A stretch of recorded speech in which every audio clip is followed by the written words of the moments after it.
നിങ്ങളെല്ലാവരും ഒന്ന് എഴുന്നേറ്റ് ജസ്റ്റ് ഇരിക്കുക. അപ്പം ഞാനൊരു കാര്യം പറഞ്ഞു, നിങ്ങളത് ഫോളോ ചെയ്തു. ഞാനൊരു ഇൻസ്ട്രക്ഷൻ തന്നു, നിങ്ങളതുപോലെ പ്രവർത്തിച്ചു. ഇത് നിങ്ങൾ കോൺഷ്യസ്ലി കേട്ടിട്ട് കോൺഷ്യസ്ലി റെസ്പോണ്ട് ചെയ്തതാണ്.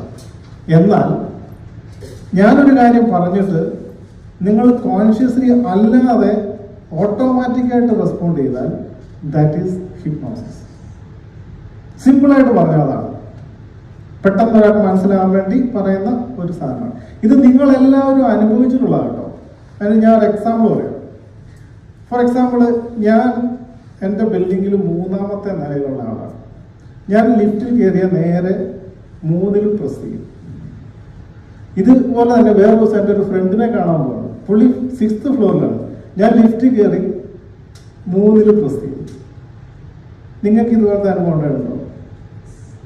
അങ്ങനത്തെ അനുഭവം ഉള്ളതെന്ന് ചോദിക്കും. ഓട്ടോമാറ്റിക്കാണ് എന്ന് പറഞ്ഞാൽ നമ്മുടെ മൈൻഡിൽ ഈ 3 എന്ന് പറയുന്നത് ഓൾറെഡി പ്രോഗ്രാമിലാണ്. നമ്മൾ വേറൊരിടത്ത് പോകുമ്പോൾ അറിയാതെ എന്നും ചെയ്യുന്ന ഇതേ സാധനം അതേപോലെ തന്നെ ചെയ്യും. ഇനി വേറൊരെണ്ണം പറയാം. നിങ്ങൾ ഡ്രൈവ് ചെയ്യുന്നവരാണെങ്കിൽ ഒരുപക്ഷെ നിങ്ങൾ മൊബൈലിലോ അല്ലെങ്കിൽ വേറെന്തോ ഒക്കെ ചിന്തിച്ച് ഇങ്ങനെ പോകുന്ന സമയത്ത് പെട്ടെന്ന് റെഡ് സിഗ്നൽ കാണും. എന്ത് സംഭവിക്കും? നിങ്ങൾ പോലും അറിയാതെ നിങ്ങളുടെ കാല് ബ്രേക്കിൽ ചെയ്തു. നിങ്ങൾ കോൺഷ്യസ്ലി അല്ല അത് ചെയ്യുക. അല്ലെങ്കിൽ പെട്ടെന്ന് ഒരാൾ വട്ടം ചാടി, നിങ്ങൾ അറിയുന്നില്ല, നിങ്ങൾ പോലും അറിയാതെ നിങ്ങൾ ബ്രേക്ക് ചെയ്യും. ഇതാണ് ഓട്ടോമാറ്റിക് റെസ്പോൺസ് എന്ന് പറയുന്നത്.